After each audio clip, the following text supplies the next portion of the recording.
So this is going to be our gecko, watercolor gecko that we're going to draw today. Don't be afraid of using your entire piece of paper. If you draw him too big and his tail runs off the page, it's okay, I promise.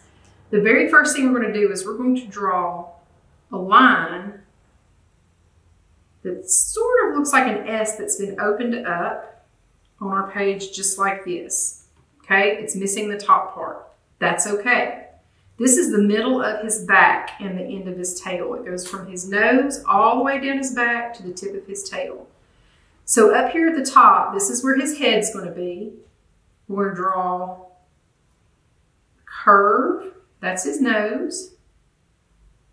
And we're going to stop. It looks a lot like an arrow, doesn't it? He needs to have two eyes. We're going to draw an oval here and an oval here. Okay? And we're going to come down just a little bit on each side and make it go in. This is his neck right here. Now he needs to have his legs. So we're going to bring this line out, and we're going to give him toes. And my toes look a little weird. That's okay. There's no perfect toes anywhere. We're going to stop right here. We're going to do the same thing on the other side. Make a little loop, come out, give him some little weird gecko toes. You can make yours look different from mine. That's all right. Whichever way you want to do it is fine. Now these are his little armpits. This is where we take a pit stop and get an idea of where the rest of his body is going to be. We're going to make our body short. So I'm just going to draw a little round tummy here and here. And then we're going to draw his legs on the bottom part. We're going to give him a little leg that goes up and then back down. This is his knee. Draw his little toes. Go back up. And then stop. Do the same thing on the other side. I'm going to bring mine down just a little bit so it's not in the exact same position. Draw his little toes. Go back up. And then stop.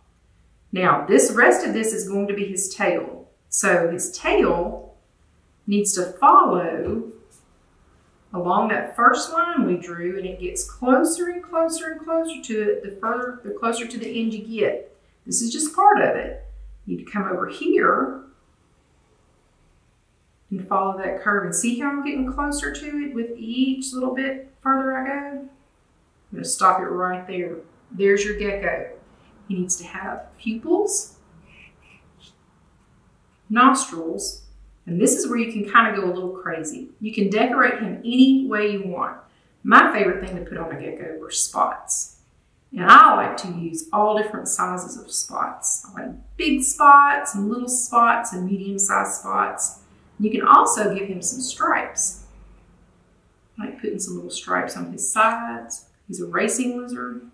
Ha ha ha, racing stripes. Yeah, I know it's bad.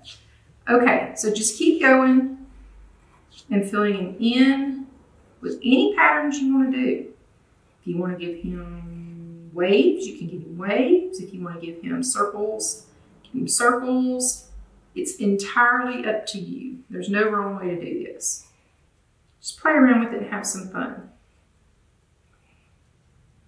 All right, so you should have something that looks like this. This is where your Sharpie comes in again. Find that Sharpie and outline. This gives you a definite border wherever you do your watercolors, and it makes it all pop in the end. It ties everything together and looks really neat. Just take your time and outline him.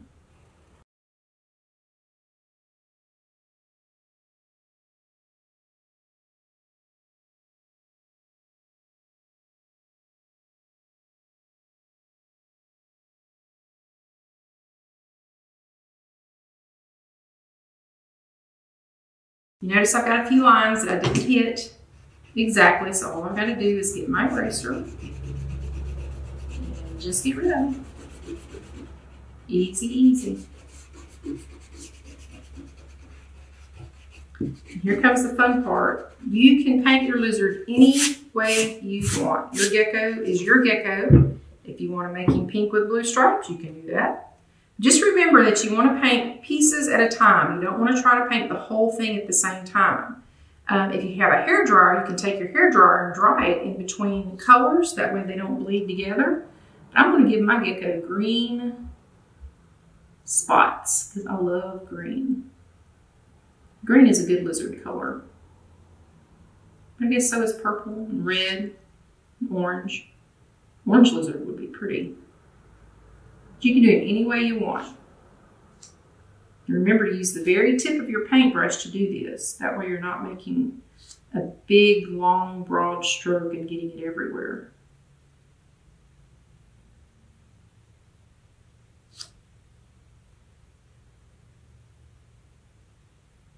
Okay, so since I've got my spots done, I think I'm going to give him some yellow eyes real quick.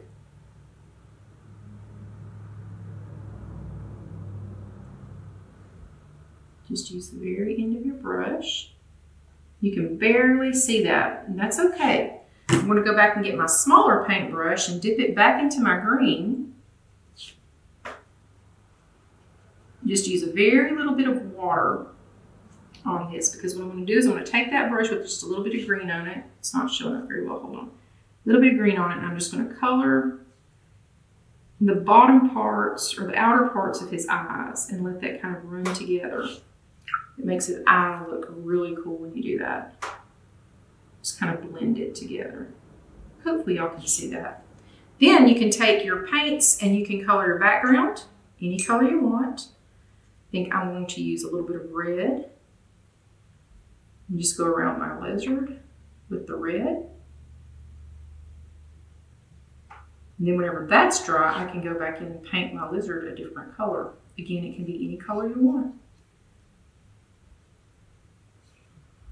Just take your time. Make sure you don't get inside your lines that you don't need to get inside of.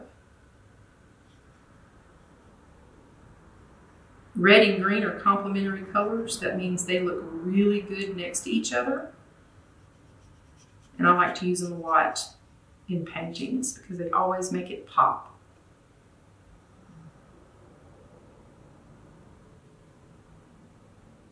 So just take your time and paint around your lizard and have fun.